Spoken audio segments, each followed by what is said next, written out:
All right, we are live. This is Folk You Zeus. I'm Mark Zeus. Um, been a hell of a week. Been a heck of a week. It's hot in Houston, very hot.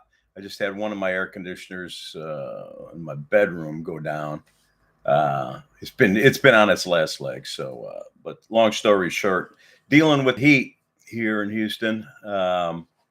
It's usually hot here, but it's unusually hot for June, and looking like the next week's going to be 100 plus and humidity and all the good stuff. But that's the weather report, and we'll end it there. Um, today's title is basically the rise and fall of the album concept. This is related mostly to music, but also in art. Um, there actually is more of a rise due to the internet for people to be able to get their art um, exhibited, you might say exhibited or presented on the internet through various websites that allow for that. People can set up. I have my own website, markzeus.com. It's about mostly about the music, about a few other things, but mainly about the music. Um, artists, visual artists, can do that as well, and put that together. But that's another side to it all. That's not really where I'm going with this. This is more about recorded music. You'll have um, there's a history of recorded music. I mean, you go back 200 years ago, all we had, the closest thing we had was sheet music. People would write the music out, and you get printed through a printing press and distributed out, and there were publishers that would sell the uh, the actual notation, so that if you could read music, you can read the parts in that, and they put the words, and if it's a song or whatever. And the popular song, to be honest, the popular song only started arising in the mid 1800s, where you had the actual popular music's business, the industry started in along those times, where it really started becoming pervasive. So it's a relatively short history, and it's changing. It's constantly changing due to the media that we have been offered. Media, meaning not so much the what you'd call the broadcast media, about talking more about the actual tangible media of records, CDs, tapes, and you go along those lines. Now it's digital and that. So we're going to get into, want to do a little bit of a chronological history, basic history. This is not going to be a strong history lesson per se, but we're going to go over a few things as to when this all started. So you got to kind of get an idea of the acceleration of all this as it gets going, and as we go into the next generation of media coming out, and we don't even know where it's going. So, and I'm getting ahead of myself a little bit, because at the end of the presentation, we're gonna start to brainstorm a little bit as to what might be happening and what will happen or what could happen. Um, actually, talking about sheet music. Okay, sheet music obviously was not recorded music, but it was just the only way that people were able to consume what was considered popular music at the time. Um, Eventually, there were player piano rolls, which was a way for people who were rich enough, or and affluent enough to have a player piano. If anybody doesn't know what a player piano, you can look it up. It's a piano that responds. It plays automatically. It's an ingenious, for the day. It was very ingenious. It plays according to the roll. This roll goes through, and it creates the hammers to go up and down on it.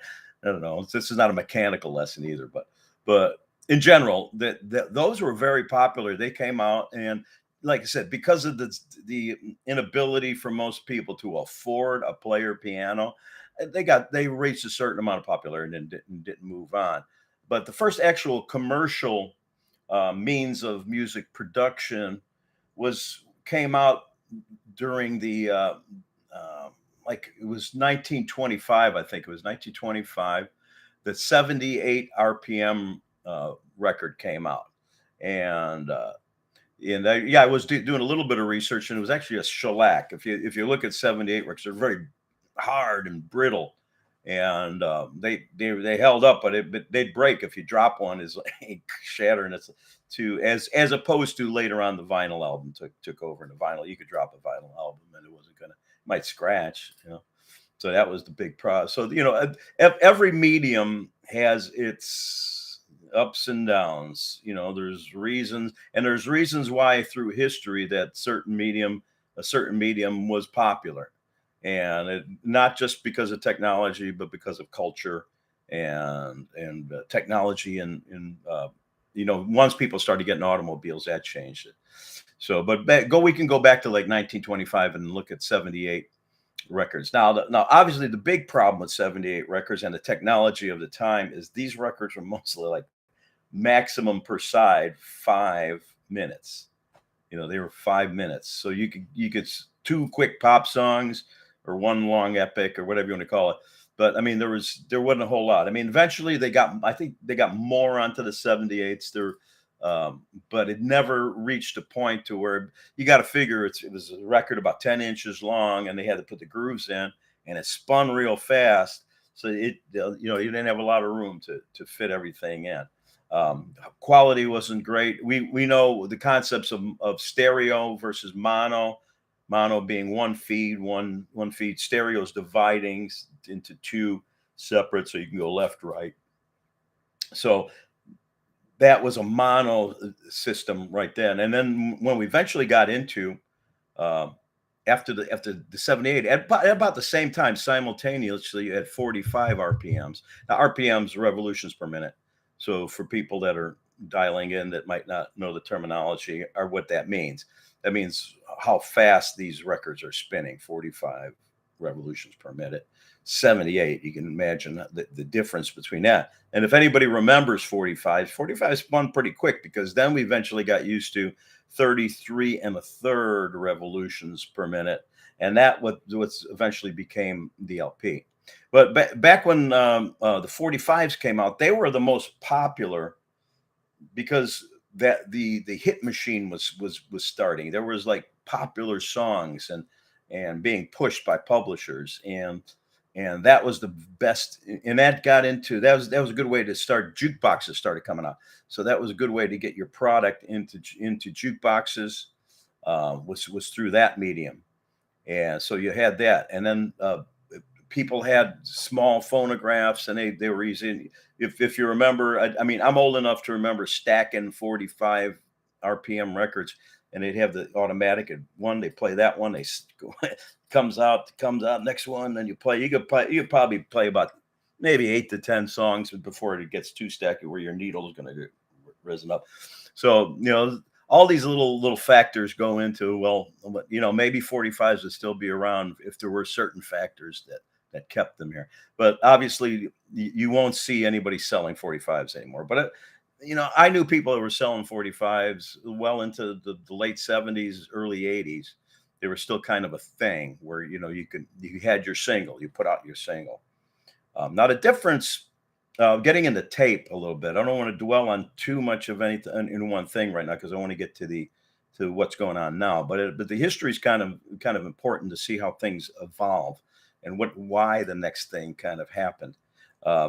We could talk about tape. Now, reel-to-reel tape was the first popular tape, and I knew a lot of people that back in the day that were really into, and there's still people that have that audiophiles that love reel-to-reel tape. Very clean, very great quality. Um, Technically, I mean, the heads grab the tape and hold well, as opposed to like an 8-track. I don't know if you remember 8-tracks. 8-tracks where the tape pressed up against the head. In reel-to-reel and eventually cassette, the tape was clamped down, so there was more pressure on the tape, so it was more true. And that's, if you're into that, if you're a person that's interested in that, it's interesting to look up and see the difference between the different types of tape at the time. So that's why these different things came out. It was like 8-track. 8-track came out because it was easy for your car. It was easy. You grab it, you stick it in into the thing, and it plays. Okay. Obviously, bad thing. One is the quality wasn't the greatest quality. The 8 track, and 8 tracks came out. What was it? Yeah, late '60s. My guessing late '60s, early '70s. I really didn't look specifically up on it, but I'm old enough to remember when these were first coming out and they were very popular. I mean, I had 8 tracks in my car back in the '70s, up until probably about what '76. You had 8 tracks.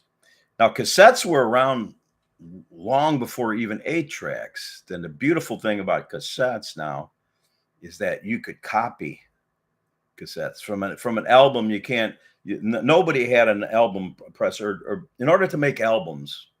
And a lot of people might not know this, so I'll go over real quickly. In order to make a vinyl record album, vinyl record, you have to create parts, manufacture parts to press the records. So that actual process, the expense, then the expertise that comes into actually making those parts is the way you reproduce. So you have to first get that initial investment into these parts. So, and then from there, then you can press out as many as you need. And there's a process, and there's cooling and all that, and it's much more involved. Even vinyl's coming back now, but this is still basically the same process that's going on. So it's a lot different than once cassettes were kind of popular introduced. We were able to kind of like take and if you had the opportunity, you can go from a record player and record a record player into a cassette player and dub off of that. And then they had the double cassette things. In fact, I still got an old one here, and I mainly use it just as a radio. It's a whole little boombox thing, but it had the dual cassette, so you could take a cassette. So that was the beauty of that. People would do their mixtapes; they're able to put that on and figure out what order they want their songs and stuff. That was the beginning of all that, and that cassettes allowed that. But once cassettes started, cassette players were manufactured for automobiles. The 8-track totally went away because the quality and the ability, the copying ability of the cassettes took over. And then that's if you remember, younger people will wonder, well, why did all this happen? That's it. That's why cassettes took over at the time. And record albums, you couldn't play it in your car. So the automobile drove a lot of the marketing of both the media of music and the devices that played the media. So it became the next step. You can see how if you look at the history a little bit to why certain things phased out, why the 78 phased out. Okay, it's just too fast. When you slow it down, 45 is individual. That lasted a long time. The 45s lasted a long time because it was that one hit type thing, and it hit music. And if you look at when originally when albums came out, it's going back now again here. When albums first came out, they were centered around a hit. So it wasn't really an album concept that I'm referring to right here. It wasn't this, what it was is, Sinatra. Okay, Sinatra, Witchcraft or something. They build an album, they build a LP, a long playing record, so that they can sell it for more because it's got a lot more songs on it. But it was sold with that hit, that one hit. And there might be two on there or something, or there might get something played after. But in general, and artists back then, singers and stars, did not write their own music. Very seldom did that happen. There were exceptions. Especially in country music, there were a few that broke through. But for the most part, there were songwriting meccas. Like Tim Panelli was one. You had Publishers Row in Nashville, and these are the community industry writers. So they would go to and they would find songs that that like a producer would go and find songs in Tin Panelli for Sinatra that would work for him, or Sinatra would go in there and say, well, what do you got? So that's how it worked back then. It's just, you get your material from that that group of songwriters. It was that tried and true, those people that were writing, that wrote some hits, and it's happening still today, but on not on the level that it was back then.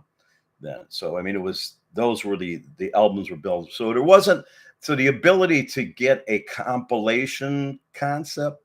So these weren't really compilations. This is like built around that and what they would call filler songs. So you had filler songs that would be supportive of the hit that you're pushing in this album. So a lot of old albums you'll see too in the 50s and 40s, 50s, and so they'll be, if they're not titled after the hit, they'll have a featuring this hit. So well, this is featuring my kind of town. So that's, whatever it is, you'll have those printed on the album so that people can. And that went through into the 60s and then even into the 70s, where some people were still doing that. But the actual album concepts came in during when songwriters, artists were the songwriters. There was a huge turn in the 60s. The Beach Boys were one of the people that really brought that about in America. Obviously, the Beatles and the other British invasion people, even the early British invasion people, including Beatles, Stones, all those folks were actually doing covers of the original stuff, the R&B, and that from American music of the 50s. That's where they got their start, and then eventually, the burgeoning of the singer-songwriter scene, in the late 60s, early 70s, and just a diverse amount of genre and material came out. So the concept, so when you started getting songs put together to create a sound that a band would put together to get a sound. So you might have, even with a band like going back to the Stones, you'll get an album like Sticky Fingers, which is one of my favorites. There's a certain sound. It has, there's that it has a period. It has certain cohesiveness, even though all the themes on the album are not all similar, but it develops sound. So there's that concept of that. What's you say? Well, what's the Stones? What's it going to sound like, the next Stones album? Because there was always different, and the Beatles were the same way, and that British invasion stuff, I think, brought about those kinds of sensibilities of creating a sound. Whereas we're still in America, still cranking out the hits. It was like there was tons of money being made and being pushed, and the publishers and the labels and everybody. It was still that 45 and that. But eventually, little by little, it became the record albums became the most popular. Radio helped too in the late 60s, early 70s with FM coming in, and the album-oriented rock stations, AOR stations, began to be the most popular. So there was tons of new music being played, and people were being exposed. Where, arguing as today that market does not exist anymore. There's not a plethora of new music being pushed. Because it's actually marketing. It's all about marketing and people. If a lot of people are going to listen to your music, somebody has to push it. Okay, you pushing it is one thing that you can get to a certain level, and some people have done a pretty good job of at least getting it out to a small percentage, of the world. But if you really want to get a hit out, okay, you have to plug into the machine. So don't want to get too far off and get into radio, because that's another subject. But that influences what's going on in the media. Why 45s? Because we still had hit radio. We still had the top 40 radio.